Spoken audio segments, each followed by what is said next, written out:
Vous avez reçu votre nouveau clavier et vous voulez le lubrifier. Malheureusement, vous êtes à court de votre lubrifiant préféré. Pas de panique, puisqu'aujourd'hui je vais vous montrer que vous pouvez utiliser ce que vous avez chez vous, n'importe quoi, pour lubrifier vos claviers. Et quand je dis n'importe quoi, c'est vraiment n'importe quoi. Je remercie au passage Akko qui m'a envoyé les 300 switches que je vais lubrifier pour cette vidéo. Et comme c'est la période des Amazon Prime Days, ou quelques jours après, eh bien sachez que les produits Akko sur Amazon sont avec une réduction de 20% avec le lien dans la description. Il y a des claviers, des switches, des keycaps, tout ce que vous voulez, donc le lien est dans la description. Alors même si la vidéo, ça a l'air d'être juste du lol marrant, MDA, il va mettre du Durex dans son clavier. Non, c'est vraiment une question que je trouve intéressante parce que la Crytox 205G0, ça coûte plus cher que du caviar, 1900 € le kilo. Donc tout le monde ne peut pas se le permettre et même à trouver c'est pas évident partout. Donc c'est une question qu'on peut se poser. Est-ce qu'on peut utiliser d'autres lubrifiants qu'on a chez nous et à des prix quand même vachement plus raisonnables? Alors pour le déroulement de la vidéo, ça va être très simple. Je vais prendre des switches qui ont été complètement délubrifiés, je les ai nettoyés, il n'y a plus rien dessus. Et je vais les lubrifier un par un avec les différents lubrifiants que j'ai décidé. Et ensuite, je vais faire la même chose avec 70 autres switches. En fait, je l'ai déjà fait, je vais pas vous mentir, je l'ai déjà fait. J'ai lubrifié 70 switches avec ça, 70 switches avec ça, 70 switches avec ça. Et ils sont en train de m'attendre. Je vais les mettre dans ce clavier, que aussi Akko m'a envoyé pour que je le review, mais je ferai une review un petit peu plus tard, pour voir un petit peu voilà, le feeling que ça va avoir. Et ce qui n'est pas écrit dans le texte là, c'est qu'en fait, j'ai lubrifié 70 switches pour chaque. Sauf qu'après, je me suis dit, mais attends, c'est quand même vachement plus intelligent si je fais la vidéo dans un 40%. Comme ça, je gagne du temps.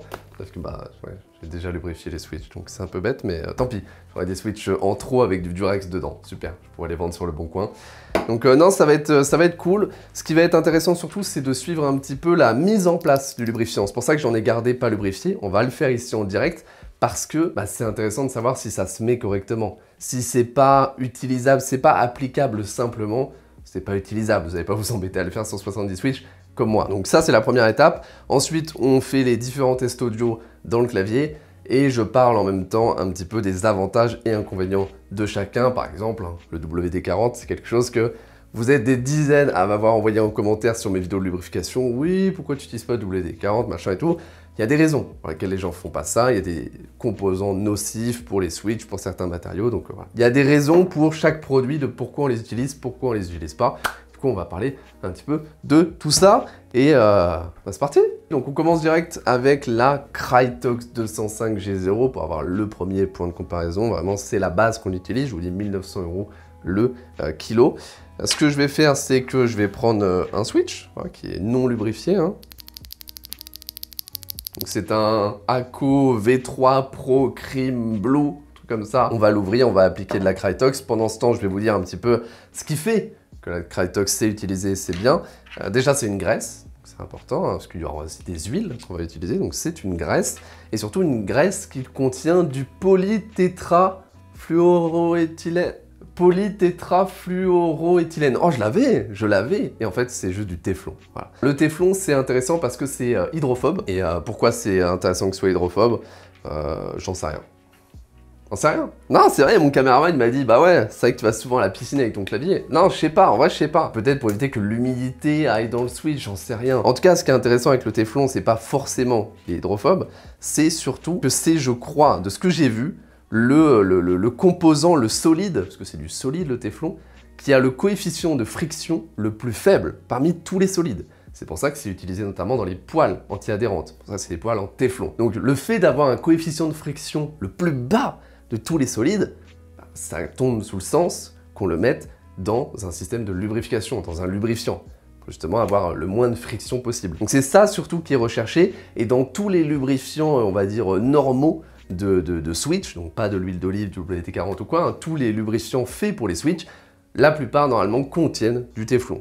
Si vous voulez un bon lubrifiant de switch, vous êtes censé chercher un lubrifiant qui contient du téflon, puisque ça aide justement à rendre le tout le plus fluide possible. Donc ça, c'est un peu les propriétés de la Crytox et de pourquoi on l'utilise en réalité, c'est surtout pour ça. Maintenant, on va essayer on va l'appliquer rapidement, parce que je pense que vous savez faire, j'ai déjà fait 50 vidéos maintenant au moins sur le fait de lubrifier ces switches, donc on va le faire assez facilement, assez rapidement. Alors par contre, si je mets des trucs devant la cam, c'est peut-être un peu une connerie. Ce qu'on va faire, c'est, comme d'habitude, prendre un petit peu de lubrifiant, appliquer sur les 2 rails. J'ai des vidéos pour vous montrer comment faire, donc pas besoin d'aller plus en détail que ça. On fait le petit rond. Moi, je lubrifie toujours les pattes, même si ce sont des switches tactiles. On prend mon petit machin là. On va lubrifier maintenant le stem. Alors, ils sont un peu plus chiants à lubrifier, ces switches de ACO, puisqu'ils ont plus de surface, en fait, vu qu'ils ont un système de dust proof censé empêcher la poussière de rentrer. Je pense que c'est un peu, pas du bullshit, mais je pense que ça sert pas tant que ça. Alors je fais pas ça le plus minutieusement possible, mais je fais ça bien, honnêtement. On est bien, on a le stem, on a la partie basse de lubrifier. Hop, tac. On va lubrifier maintenant à la main le ressort. Ça fait des années que j'ai pas lubrifié le ressort à la main. Normalement, je fais ça au bag lube, mais là, je vais pas faire ça. On met du lubrifiant comme ça. Maintenant, on referme ce petit switch. On s'en met sur les doigts, bien sûr. Oh, la vidéo, elle va être terrible. À la fin de la vidéo, ça va être terrible. J'aurai sur les doigts un mélange d'huile d'olive, de Krytox, de Durex Plaisir Intense. Ça va être super. Alors, faites attention, vraiment, là, je rigole, mais faites attention, la Krytox, c'est, bon, comme la plupart des produits ici, à part l'huile d'olive, c'est toxique, hein. Donc, il faut absolument pas vous lécher les mains après avoir utilisé la Krytox. Lavez-vous les mains avant. Ok, ça, c'est fait. On a lubrifié le premier switch avec la Krytox. Petit bilan de l'utilisation de la Krytox pour l'application. Bah, c'est parfait. Je pense que c'est pas pour rien que c'est utilisé. Je veux dire, c'est ni trop épais, ni trop liquide. Ça se dépose parfaitement. On sent qu'on peut le faire sans en laisser. Parce que c'est le but. Le but, c'est d'avoir un petit peu de lubrifiant, une fine couche, sans avoir un paquet, sans avoir de reste. Faut pas que ce soit liquide, sinon après, ça va vous faire une flaque d'eau dans le switch. Donc on sent que c'est pas pour rien que c'est utilisé. La texture est parfaite pour lubrifier. Maintenant, on teste un petit peu le bruit. Ça a quand même rien à voir, hein. Pour ceux qui n'ont encore jamais lubrifié leur switch ou regardé de vidéos pour lubrifier les switches, ça, je l'ai déjà expliqué 50 fois, ça n'a rien à voir. Le son avant et après. Alors maintenant, on peut passer au deuxième lubrifiant. Je mets celui-là de côté. Ah, mais attendez, il faut les... Attendez, faut que je sois organisé. C'est organisé. Ici, là. Voilà, ça c'est le de Krytox. WD-40, deuxième. Ça c'est celui qu'on m'a quasiment le plus conseillé ou on m'a demandé de faire des tests dans les commentaires parce que, bah, évidemment, la plupart des gens ont ça chez eux ou en tout cas une sous-marque. Hein. Bien sûr, WD-40 c'est devenu un peu un terme générique, mais un peu comme le sopalin. On va tester. Donc je vais prendre un petit bol. Alors, oui. Il y a des choses à dire. Il y a beaucoup de personnes sur internet qui ont essayé de spray lube leur clavier avec du WD-40. Le truc, c'est que c'est une technique qui normalement est utilisée avec ce qu'on appelle du super lube. Donc c'est vraiment du lubrifiant avec du téflon qui est fait pour les switches. Et bon, il y en a qui disent que ça marche, il y en a qui disent que c'est une hérésie. Bref, c'est une technique qui existe. Le truc, c'est qu'il y en a qui ont essayé de faire ça avec ça. Et non, ça a complètement niqué leur clavier puisque ça c'est tombé. Sur les switches, ça va, hein. Mais du coup, ça, le problème, c'est que ça a touché le PCB. Parce que les composants là-dedans sont pas du tout faits pour ça. Ça a complètement niqué leur board. Donc non, ne faites pas du spray lube avec du WD-40. Vous allez détruire votre clavier. Par contre, faire ce que je m'apprête à faire, c'est-à-dire mettre du WD-40 dans un bol et utiliser ce WD-40 avec un pinceau pour lubrifier à la main vos switches, là, moi, je pense que c'est quelque chose qui peut s'essayer. On va après discuter de est-ce que c'est une bonne idée vraiment ou pas, mais c'est plus intelligent. Ne faites pas du spray lube avec du WD-40, vous allez juste détruire votre clavier. Je vais quand même prendre un mouchoir pour nettoyer le pinceau. Je ne vais pas mélanger la Krytox avec WD-40. Toujours des mouchoirs hein, près du bureau évidemment pour nettoyer ces pinceaux. C'est toujours très très pratique. Alors je prends mon petit switch, je l'ouvre. On prend le pinceau, on va chercher le WD-40. Alors déjà, ce qu'on peut remarquer, c'est ultra liquide. C'est 100% liquide. Il n'y a quasiment aucune viscosité et ça c'est un problème hein, pour un lubrifiant, pour un switch. Hein. Je rappelle quand même que le WD-40, en tout cas celui-ci, la version de base, ce n'est pas du lubrifiant. Et oui, il y a beaucoup de gens qui confondent et moi-même c'était mon cas, c'est un solvant à la base. C'est fait pour dégripper, c'est fait pour nettoyer des choses en appliquant en même temps du dégrippant. De base, ce n'est pas un lubrifiant et même sur le site officiel, ils écrivent peut servir de lubrifiant, parce qu'ils veulent en vendre plus, en réalité, ce n'est pas un lubrifiant. Donc c'est pas fait pour ça, ce n'est pas du lubrifiant. C'est pour ça qu'il faut faire attention. Donc on va essayer quand même, on va voir ce que ça va donner. Hein. Donc j'en mets sur mon pinceau, très difficile de doser. Vous pouvez pas le voir, mais très très difficile de doser, puisque je ne vois même pas la quantité que j'ai mis sur mon pinceau. C'est complètement transparent, donc je ne vois rien. Donc j'y vais un peu à l'aveugle, pas vous mentir, j'y vais un peu à l'aveugle. Voilà, j'en dépose là. Je fais comme je fais avec la Krytox, mais j'ai aucune idée de ce que je suis en train de mettre, puisque c'est complètement transparent, complètement liquide. Et à appliquer, c'est vraiment un problème. Ça se trouve, j'en mets beaucoup trop, ça se trouve, j'en mets pas assez. Maintenant, si c'est difficile à gérer, mais que, comment dire, que ça marche. Imaginons que ça marche. Bon, bah pourquoi pas, dans ce cas-là. Hein. Moi, je dis pas non. Ce qui va être intéressant, en fait, ça va être le test des switches que j'ai lubrifiés il y a un moment maintenant. Je les ai lubrifiés il y a 2-3 semaines, rendez-vous compte. Donc, moi, ce que je veux voir, et c'est pour ça que je l'ai fait vachement en avance, c'est voir s'il y a certains lubrifiants qui ont séché. Parce que c'est ce que j'ai vu sur Internet, apparemment, le WD-40, dû au fait que c'est un mélange d'hydrocarbures. C'est un mélange d'hydrocarbures, c'est du pétrole là-dedans. Un mélange d'hydrocarbures et d'huile, apparemment, ça sèche assez rapidement. Et c'est pour ça que normalement on utilise des graisses, c'est que l'huile ça sèche plus rapidement. Donc on verra. Est-ce que les switches que j'ai lubrifiés il y a 3 semaines sont secs à l'intérieur? Et dans ce cas, le lubrifiant ne fonctionne plus. On va voir. Ça va être intéressant. Alors là, par contre, lubrifier le ressort avec le WD-40. Ah mais attends, limite je le trempe en fait. Hop. Parce que peut-être personne n'avait encore trempé son ressort de switch dans du WD-40. Donc je vois du lubrifiant, il y a des traces. Donc il y a du lubrifiant, c'est bien appliqué un peu partout. Je le vois. Je pense que ça va aller, ça va pas être trop. Je vous repasse quand même le bruit du switch nature sans rien. Et avec le WD-40. Ouh. Je repasse le Krytox.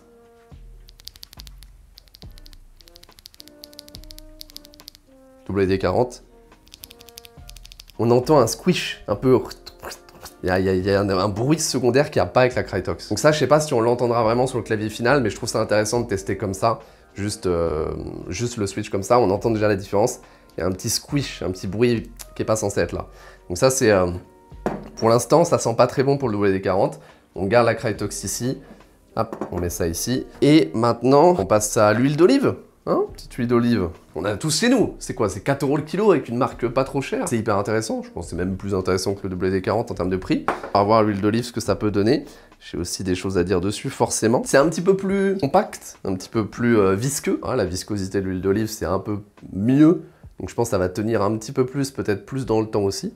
C'est intéressant de voir. Alors le réel souci que j'ai avec l'huile d'olive, c'est qu'il n'y a pas assez de personnes qui l'ont testé. J'ai vu énormément de messages sur Internet, sur Reddit notamment, de gens qui ont demandé « Est-ce que je peux lubrifier mes switches avec de l'huile d'olive ?» Et énormément de réponses en mode « Non, ne fais surtout pas ça, c'est un élément organique, ça va moisir, ça va puer, ça va sécher, ne fais surtout pas ça. » D'un autre côté, j'ai vu plusieurs posts Reddit de personnes qui ont testé pendant plusieurs mois et qui ont dit « Ça n'a pas séché, ça n'a pas senti mauvais, ça marche très bien. » Je ne peux pas savoir qui a raison, parce qu'il n'y a aucune source, aucune preuve. Je dis juste ce que j'ai lu sur Reddit et sur juste l'internet en général. On va pouvoir voir, moi, ce que ça donne, les 70 switches que j'ai lubrifiés il y a 3 semaines, 2-3 semaines avec l'huile d'olive, si ça a séché, si ça sent mauvais ou quoi.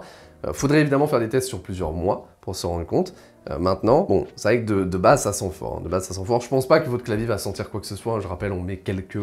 milligrammes sur tout le clavier hein, de lubrifiant, donc je pense que ça va suffire. Je pense que c'est quelque chose, encore une fois, où faut pas vous fier à tout ce que vous lisez sur Internet, faut pas vous fier non plus même aux experts du milieu. Je dis pas qu'ils ont tort, je dis juste que 99,9% des personnes qui vous disent « ne faites pas ça », n'ont jamais essayé de faire ça. Ça, c'est évident, c'est sûr. Je pense qu'il n'y a pas beaucoup de timbrés qui se sont amusés à lubrifier un clavier entier à l'huile d'olive et le tester sur 1 an. Donc, à moins que quelqu'un ait fait ça et vous montre les preuves de ce que ça a fait, que c'était négatif, bah juste essayez. Faites-vous votre propre avis. C'est pour ça qu'on va les tester ici. Évidemment, on va pas faire un test sur 1 an, donc ce sera pas 100% représentatif, mais dans la vie, il faut toujours tester. Si vous n'avez pas la preuve de quoi que ce soit, il y a plein de choses dont on n'a pas la preuve, eh bien, testez. Il ne faut pas écouter les gens parce qu'ils ont un argument d'autorité, parce qu'ils ont de l'expérience, parce que quoi que ce soit. Si eux-mêmes n'ont jamais testé, il n'y a pas de raison qu'ils aient la réponse. Donc faites-le vous-même. Et on y va. Déjà, c'est un petit peu plus visqueux, donc plus simple. Alors, on voit qu'il y a une goutte. Vous voyez pas forcément, mais on voit une goutte sur mon pinceau. Donc on sait la quantité qu'on met. Ça, c'est intéressant. C'est plus intéressant que le WD-40 à ce niveau-là. Donc je peux un peu doser. C'est quand même... j'ai pas fait ça toute ma vie, hein, lubrifier des switches à huile d'olive. Donc je connais pas encore bien les doses. Mais on peut plus facilement doser. Et ça, c'est intéressant. On en met sur les pattes, on en met un petit peu partout. Alors on va un petit peu plus vite, forcément. Alors pas d'autre chose. Malheureusement, sur l'huile d'olive, comme je l'ai dit, il y a quasiment personne qui a vraiment essayé. Donc il n'y a pas grand-chose à dire dessus. En termes de molécules, bon bah c'est pas comme le WD-40 où là, il y a vraiment des choses à l'intérieur qui peuvent être nocifs. Bon là honnêtement vous en mettez un petit peu trop, ça déborde un petit peu, ça va pas tuer logiquement votre clavier mais c'est quand même pas fou quoi. Donc l'huile d'olive. Ouh. Oh, c'est encore pire que le WD-40. Alors est-ce que c'est moi qui en ai trop mis? Encore une fois, hein, c'est difficile de savoir les quantités. J'avais pas l'impression, honnêtement, j'ai pas l'impression d'en avoir mis plus qu'avec la Krytox. Ouf, vous entendez le squish, squish, squish. Je vous remets un switch normal. Krytox. Donc c'est juste la même chose mais sans les grincements. Et là... Ah non, ça squish, squish, squish. Ça c'est la Krytox. Au moins je peux pas la perdre. Hein. Pour l'instant je ne peux pas confondre la Krytox avec le reste. Ça n'a rien à voir. Hein. Donc l'huile d'olive, pas ouf. Pas ouf non plus pour l'instant, ça squish, squish. C'est un petit peu trop visqueux, encore une fois. C'est comme le WD-40. Un petit peu trop visqueux, très difficile de savoir quelle quantité on peut mettre. Peut-être qu'avec de l'entraînement. Peut-être, avec de l'entraînement, et si je savais parfaitement la quantité à mettre, je pourrais avoir un résultat un petit peu mieux, mais là pas dingue. Et je crois qu'on va finir par... on va finir par... Vraiment, tout le monde se demande, tout le monde s'est déjà demandé, est-ce que je peux foutre du lubrifiant Durex? Évidemment, non, personne ne se demande ça, parce que j'ai même pas regardé le prix au kilo. Je le mettrai peut-être au montage si j'y pense, mais ça c'est une dinguerie le prix au kilo de ça, donc à mon avis ça s'utilise pas. Alors, on va quand même le faire parce que c'est marrant. Okay, j'ai pris évidemment la version 100% silicone, puisque maintenant il y a des versions avec de l'eau, parce qu'il y a des gens qui sont allergiques au silicone, tout ça. Prenez pas la version avec de l'eau, hein. Oui, si vous foutez de l'eau dans votre Switch, ça va pas être une très très bonne idée, je vous rappelle, ça fait des contacts et tout. Donc non, prenez pas la version avec de l'eau, version 100% silicone, et mine de rien, hein, 100% silicone, ça peut très très bien fonctionner. Hein. À mon avis, ça peut être intéressant. Par contre, je vais mettre ça dans quoi? J'ai mis que 2 récipients. Je vais aller chercher un autre petit récipient et on va pouvoir hop, mettre ça. Perfect. Non, je l'ai mis sur le bureau. Bon, pareil, vous allez rien voir, hein, c'est full transparent. Alors, je vais pas en balancer trop parce que, au prix que ça coûte quand même, si jamais, hein, j'ai d'autres claviers à faire. Comment vous décrire ça? C'est complètement transparent, vous allez rien voir. C'est globalement visqueux, c'est normal, hein, 100% silicone. Je dirais que c'est un peu plus visqueux que de l'huile d'olive, mais c'est pas la Krytox, c'est du silicone. Donc, c'est pas le top du top, mais ça peut peut-être fonctionner, peut-être donner quelque chose d'intéressant, donc on va essayer. Encore une fois, on ouvre le switch, bon, tout ça c'est la partie... On commence à être habitué, on essaye de...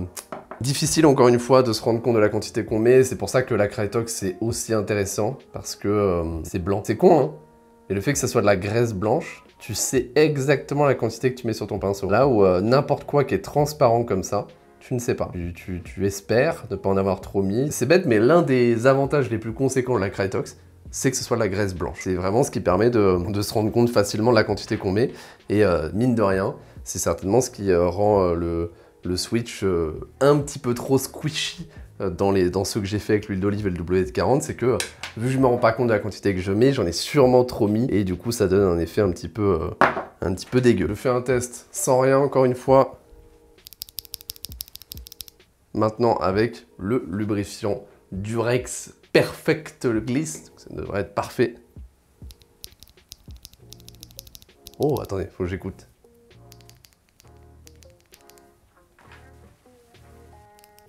Ok, donc ça a bien marché, vraiment bien marché.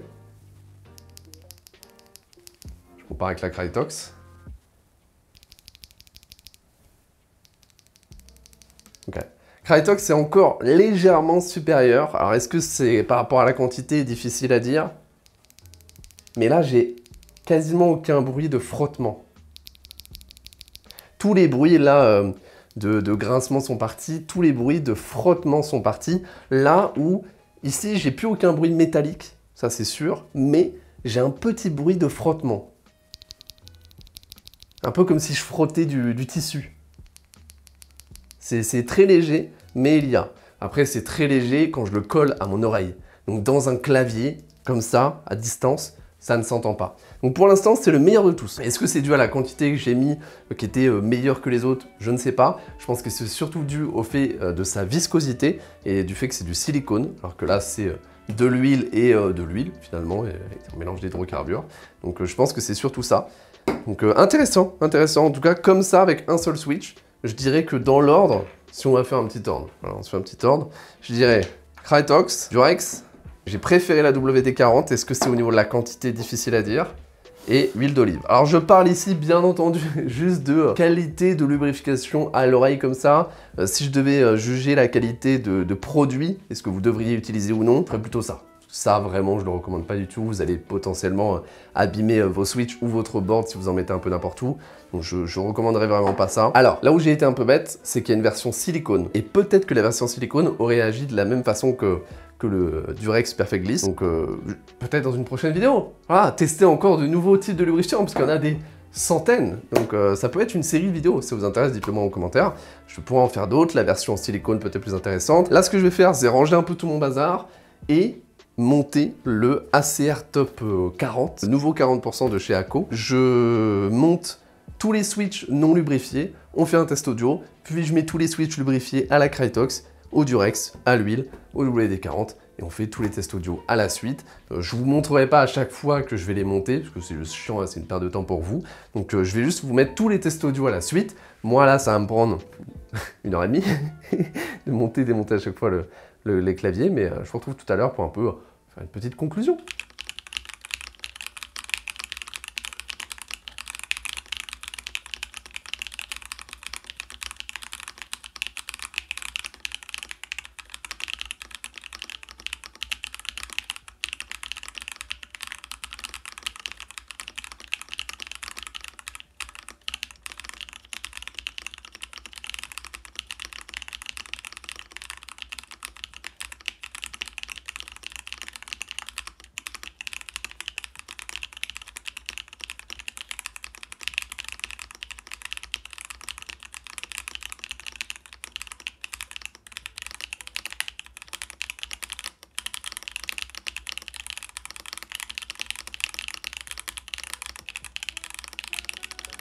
Bon, vous avez écouté tous les tests, maintenant je vais donner mon petit avis rapide et faire une petite conclusion. Honnêtement, je sens pas et j'entends pas une différence énorme. Alors le souci, il faut bien prendre en compte, c'est que là je viens de passer, je pense, plus d'1 heure à mettre les switches, faire le test audio, enlever les keycaps, enlever les switches, remettre les switches, remettre les keycaps. Ça pendant 1 heure avec 5 tests différents, donc vraiment c'est difficile de se rendre compte vraiment. Il faudrait que je réécoute là chacun l'un après l'autre, et vous allez le faire et je vais le faire en montage et peut-être donner un avis plus constructif. Mon avis comme ça à chaud, c'est qu'en termes de ressenti et de son, j'ai pas senti beaucoup de différence. Il y a eu quelques petites choses, notamment j'ai trouvé que le WD-40, je trouvais que c'était quasiment comme le test sans lubrifiant. Voilà, j'avais l'impression, en termes de son et de feeling, c'était quasiment comme si j'avais pas lubrifié, comme ceux sans lubrifiant. Peut-être que c'est dû au fait qu'encore une fois, ils ont été lubrifiés il y a 2-3 semaines, donc depuis, peut-être qu'il a séché, et du coup, c'est pour ça. Ce que je vais faire, c'est que je vais en ouvrir un de chaque et regarder un petit peu, et si ça a un intérêt, si je vois quelque chose, je ferai un petit passage après là-dessus. J'ai remarqué ça sur le WD-40, j'ai remarqué que l'huile d'olive, c'était un petit peu mieux, voilà, ça ressemblait plus à juste une lubrification normale, et honnêtement, toutes les autres, c'était une lubrification que je trouvais un petit peu normale. Ce qui m'a intrigué comme ça en faisant le test, j'ai l'impression que le dernier, donc la Krytox, était quasiment le test le plus aigu de tous. Et ça m'a choqué en fait, ça m'a choqué parce que naturellement, quand je pense au fait de lubrifier les switches, je pense à un son un petit peu deep, un petit peu plus... je sais pas, parce que ça enlève les imperfections. Et vu que ça enlève les imperfections, logiquement, tu sais, ça fait un son un petit peu moins aigu. Ça enlève tous les bruits métalliques et tout. Mais en fait, de tous les sons, c'est celui qui pour moi était le plus aigu. Et je pense que c'est peut-être parce que juste c'est plus smooth, donc on a le vrai son, alors que, vous savez, quand on a passé les switches ici, on a entendu que l'huile d'olive, le WT-40 et même un petit peu le Durex, et bien ça faisait un petit squish, un petit bruit en plus. Donc je pense que ça vient de ça. Bon, il n'y a pas beaucoup de conclusions à faire, hein, c'est juste mes impressions. Comme ça, premier test, premier feeling, j'ai pas ressenti énormément de différence entre la Krytox, l'huile d'olive, le WD-40. Si, le WD-40, si, j'ai l'impression qu'il n'y avait pas le lubrifiant, mais le Durex. Donc encore une fois, ça ne veut pas dire utiliser l'huile d'olive, utiliser du lubrifiant Durex. J'ai expliqué au début pourquoi c'était pas forcément une bonne idée, et peut-être qu'au bout de 6 mois, 1 an, ce serait une mauvaise idée d'avoir fait ça.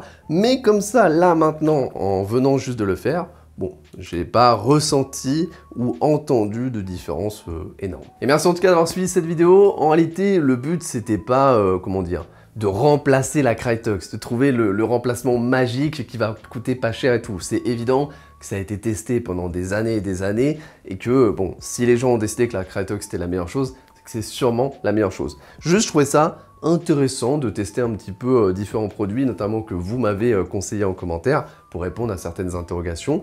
Et voilà, je trouvais ça marrant, ça fait une petite vidéo sympa. Je pense quand même que je ferai une prochaine vidéo où vraiment je vais tester les alternatives, les vraies alternatives à la Krytox, puisqu'il y en a. Juste pour l'instant, je n'en ai jamais testé, donc je ne peux pas donner mon avis. Donc on fera une vidéo là-dessus. Je pense que ça va être cool.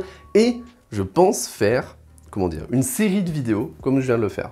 Une série de vidéos avec d'autres types de lubrifiants, en allant un petit peu plus sur les graisses cette fois, puisqu'on a remarqué que les huiles, c'est pas forcément une bonne idée. Donc voilà, il y a plein de types de graisses, de la graisse industrielle, de la graisse animale, on verra si on utilise ça, peut-être de la graisse végétale, hein, ok. Mais en tout cas, il y a plein de types de graisses qui sont peut-être utilisables et qui pourraient être intéressantes à tester. Donc à mon avis, il y aura d'autres vidéos de cette série. En tout cas, merci encore une fois. Et si vous voulez utiliser toutes ces super infos pour lubrifier vos Switch, je vous conseille d'aller voir cette vidéo où je vous explique vraiment correctement comment les lubrifier. Et moi, je vous retrouve à la prochaine.